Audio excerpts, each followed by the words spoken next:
Este es el cerebro que te puedes permitir.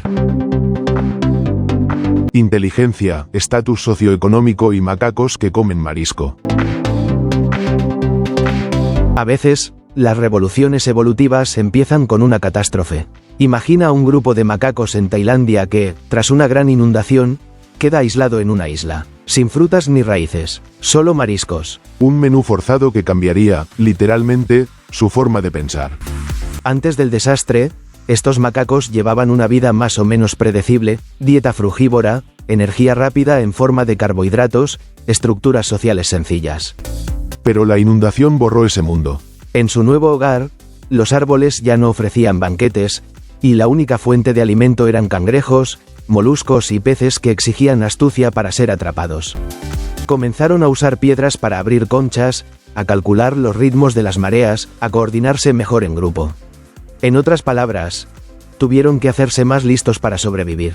Pero lo más interesante no es lo que aprendieron, sino lo que comieron. Los mariscos son ricos en ácidos grasos omega 3, especialmente DHA, ácido docosahexaenoico, una molécula crucial en la arquitectura del cerebro. Sin suficiente DHA, las neuronas no se desarrollan correctamente y las conexiones sinápticas se vuelven más torpes. En el pasado, sin acceso a este nutriente, no habría habido presión evolutiva suficiente para sostener cerebros más grandes. Pero ahora, con esta nueva dieta marina, podían permitírselo. Aquí entra en juego una idea fascinante que ilustra un gráfico clásico de la biología evolutiva, la relación entre el peso del cuerpo y el peso del cerebro.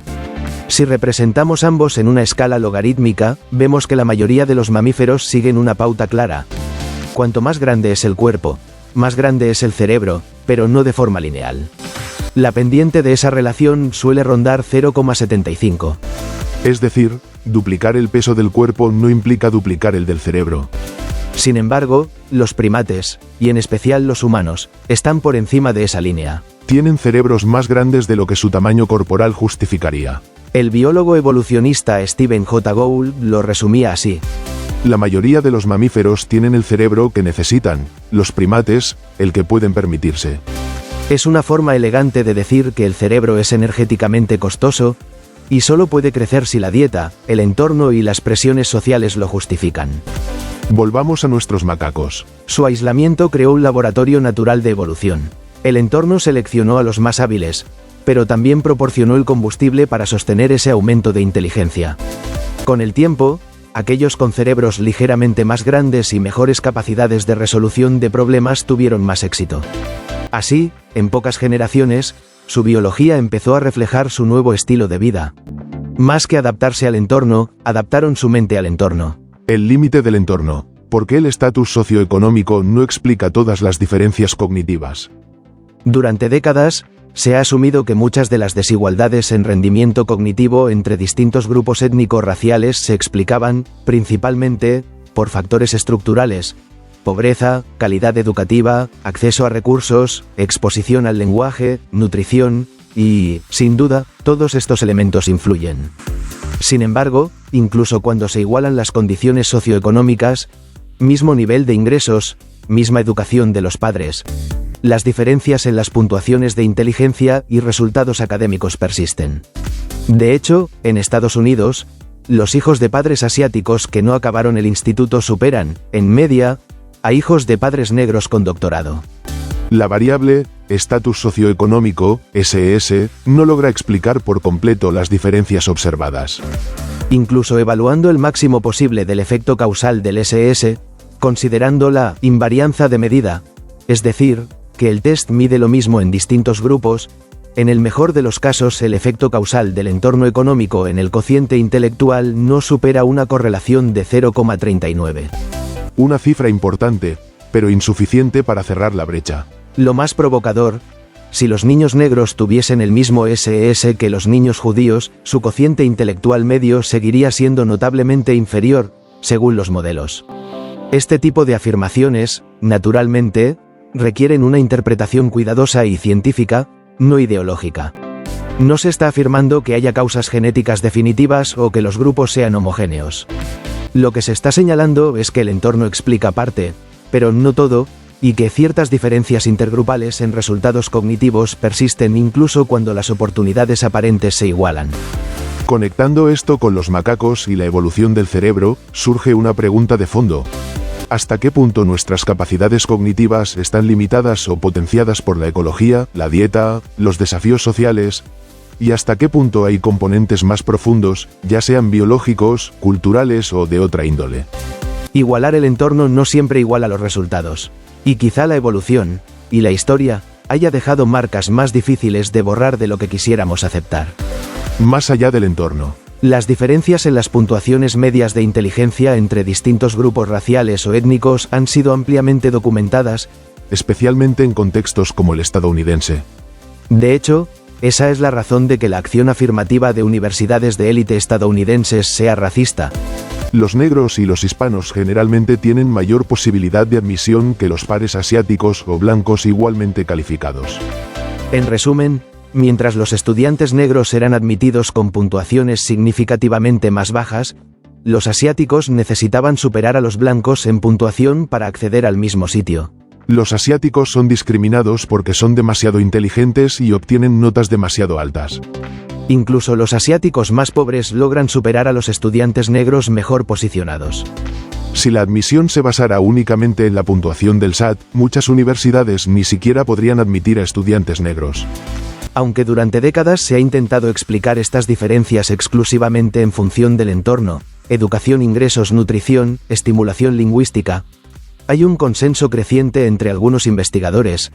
El entorno por sí solo no basta. Incluso cuando se igualan las condiciones socioeconómicas y educativas, persiste una parte del desfase. Y eso ha abierto la puerta a hipótesis más amplias. Una posibilidad es la cultural. Diferencias en estilos de crianza, expectativas educativas, normas sobre el esfuerzo, o incluso actitudes hacia la escolarización podrían modular el rendimiento cognitivo sin necesidad de invocar factores biológicos. Otra línea apunta hacia lo epigenético. La herencia no solo depende del ADN, sino también de cómo ciertos genes se activan o desactivan según el entorno. El estrés prenatal, la calidad del sueño, la exposición a toxinas o las experiencias tempranas podrían dejar huellas duraderas en la expresión genética que influyen en el desarrollo cognitivo. Finalmente, aunque sigue siendo el terreno más polémico, algunos investigadores han sugerido que podrían existir diferencias genéticas sutiles entre poblaciones que afecten, en parte, a ciertas funciones cognitivas. No se trataría de jerarquías rígidas ni de determinismo biológico, sino de ligeras variaciones estadísticas en la distribución de rasgos que también se observan en otros aspectos físicos o fisiológicos. Aceptar la posibilidad de que existan múltiples causas no implica justificar desigualdades, sino entender que reducir toda la inteligencia a la renta familiar o a la escolarización parental es tan reduccionista como negarse a investigar los demás factores. Solo desde una mirada amplia, crítica y libre de dogmas puede entenderse realmente la complejidad de la inteligencia humana. ¿Por qué tenemos este cerebro y no otro? Un descubrimiento reciente ha sacudido nuestra comprensión del origen humano. Aproximadamente el 20% de nuestro ADN procede de una población homínida desconocida, conocida provisionalmente como la población B. En evolución, los grupos que se separan y se aíslan desempeñan un papel esencial. Exploran rutas evolutivas distintas, divergentes, que más tarde pueden reconectarse y enriquecer el linaje original. Un nuevo estudio genético ha detectado el rastro de una de esas bifurcaciones en nuestro propio genoma. Según los investigadores, hace alrededor de 1,5 millones de años una población humana se separó de nuestro tronco principal, evolucionó de forma independiente durante un largo periodo y, mucho tiempo después, volvió a mezclarse con nuestros antepasados. La huella de aquel encuentro es profunda. Los análisis sugieren que cerca de una quinta parte de nuestro ADN actual procede de esa población B. Lo más sorprendente es que muchos de estos genes heredados están relacionados con funciones clave del cerebro y el procesamiento de la información. Esto sugiere que esta aportación genética pudo haber influido de forma significativa en el desarrollo de la inteligencia humana y en la evolución de nuestra especie. Para identificar este legado, los investigadores no estudiaron restos fósiles, sino que analizaron directamente el ADN de humanos actuales. Utilizaron la extensa base de datos del proyecto 1000 Genomes Project, que recoge muestras genéticas de poblaciones de África, Asia, Europa y América. Esta estrategia permitió rastrear señales ancestrales que, de otro modo, habrían permanecido ocultas en nuestra historia evolutiva. Así de azarosa es la manera en que nos volvimos inteligentes. Pero hay más, mucho más. Nuestro cerebro empezó a crecer hace millones de años, impulsado por las ventajas evolutivas que ofrecía una mayor capacidad de aprendizaje, memoria y resolución de problemas. Sin embargo, ese crecimiento no continuó indefinidamente. Se detuvo por razones muy concretas. La primera fue energética. Un cerebro grande consume enormes cantidades de calorías, lo que hace que mantenerlo resulte costoso en un entorno donde los recursos son limitados. La segunda, aún más decisiva, fue biológica. Cuanto mayor era el cráneo, más complicado se volvía el parto. El canal del parto humano ya es un compromiso extremo entre la necesidad de una pelvis adaptada a la bipedestación y el tamaño del cerebro. Más allá de cierto límite, el riesgo de muerte para madre e hijo habría sido inasumible. Pero hubo una tercera razón, menos evidente y más profunda. No era necesario seguir aumentando el tamaño del cerebro individual. La evolución encontró un atajo más eficiente: la cognición distribuida. En lugar de invertir más recursos en hacer a cada individuo más inteligente de forma aislada, se favoreció la creación de redes sociales complejas, donde el conocimiento, las habilidades y las estrategias podían compartirse, transmitirse y combinarse entre muchos. La inteligencia, en vez de ser un atributo exclusivamente individual, pasó a ser también una propiedad emergente de las conexiones entre individuos. Somos en esencia una especie de cerebros interconectados. Este matiz resulta aún más fascinante si consideramos algo que tendemos a pasar por alto. Muchas especies ya poseen cerebros. La predicción, la toma de decisiones y el aprendizaje no son patrimonio exclusivo del ser humano. Entonces, si la inteligencia fuese esa fuerza evolutiva suprema y definitiva que a veces imaginamos, ¿por qué la selección natural no ha replicado este milagro de forma masiva? Si tan extraordinario fuese, ¿no debería la Tierra estar infestada de criaturas superinteligentes, enormes masas encefálicas desplazándose como amebas pensantes, optimizando su existencia segundo a segundo? Sin embargo, no es eso lo que observamos. El mundo natural no está lleno de hipercerebros ambulantes. Curiosamente, si vemos otras adaptaciones, como los ojos, surgir repetidamente a lo largo de la evolución. Desde la explosión del Cámbrico, la visión ha aparecido de forma independiente en múltiples linajes. Y aún así, un ojo solo sirve para ver, detectar luz, distinguir formas, nada más. Pero qué limitación más aburrida si lo comparamos con todo lo que puede hacer la inteligencia. La inteligencia puede prever amenazas, diseñar herramientas, transmitir conocimientos, improvisar alianzas, curar heridas, generar cultura. Es una capacidad flexible y plástica, no una función cerrada como la visión. Y a pesar de eso, es raro encontrarla en la naturaleza en su forma más compleja. ¿Cómo es posible? Además de lo ya dicho, probablemente el mismo enfoque de la cuestión ya es erróneo.